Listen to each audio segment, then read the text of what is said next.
As I explained in the first segment of this higher education moment, the diversity, equity, and inclusion movement is not what it appears to be. Rather, it disguises a political agenda that will change higher education and the nation for the worse. This time, I want to show you some of the diversity, equity, and inclusion policies that are rapidly spreading throughout the University of North Carolina system. One of the most disturbing trends is that people applying for academic jobs are required to include so-called diversity statements on their curricula vitae. At Appalachian State University, for example, a job listing for a computer science professor stated the following: "A successful candidate will demonstrate a sincere commitment to promoting advocacy, diversity, equity, inclusiveness, and social justice, as evidenced by prior efforts." It's hard to see why it is necessary for a computer science professor to be an advocate for social justice in order to teach coding or logic circuits. And yet, another posting for a computer science professor, this one at UNC Wilmington, also requires a diversity statement. The statement must address how issues of diversity shape the applicant's working practices, past and planned.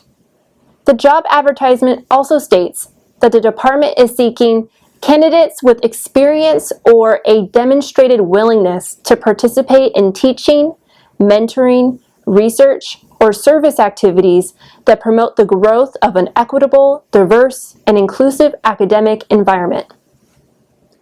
And at UNC Chapel Hill School of Medicine, a new set of guidelines for hiring and promotion flatly states all faculty are expected to contribute to diversity, equality, and inclusion. Applicants for jobs at the medical school must include a 1/2 to full-page document summarizing the faculty members' contributions to promoting diversity, equity, and inclusion on their CV. But requiring that faculty applicants demonstrate their commitment to the diversity, equity, and inclusion agenda is obviously a political litmus test, and that's illegal. Diversity statements clash with the Free Speech Act of 2017. That law states that UNC institutions must strive to ensure the fullest degree of intellectual freedom and free expression. Requiring diversity statements as a condition of employment clearly does the opposite. They ensure that nobody will be hired or promoted who openly opposes radical left policies. This type of forced submission to a single viewpoint is typical of totalitarian countries, not the United States. Also becoming common are diversity, equity, and inclusion training modules.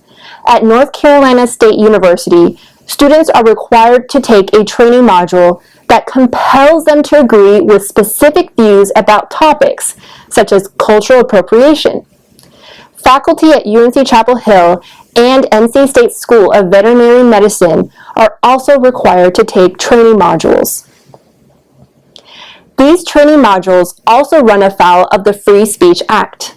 The statute says that the constituent institution may not require students, faculty, or administrators to publicly express a given view of social policy. But the training modules force students and faculty to do precisely that. Students are required to complete the modules, but they cannot finish the training unless they select the correct answers to highly controversial questions. In another case, NC State School of Veterinary Medicine is implementing a sweeping diversity, equity, and inclusion agenda that enters into many facets of employment and matriculation. Starting in 2022, all veterinary students will be required to attend one approved diversity training experience each of the first 3 years of veterinary college. And then they have to write a paragraph reflecting on what they learned from the experience and turn it in to their advisors. Other such policies are popping up all over the University of North Carolina system. All that is needed to stop the illegitimate advance of this agenda is the will of the leadership. All of the necessary tools are in the current statutes and bylaws. And yet the state's leaders essentially fiddle while UNC burns.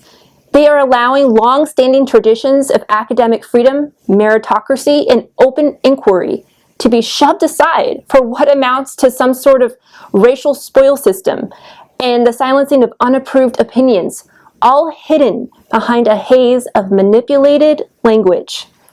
If the state's universities cannot muster the intellectual and moral passion and backbone to combat the intrusion of a way of thinking that will, without fail, influence society for the worse, then why have them at all?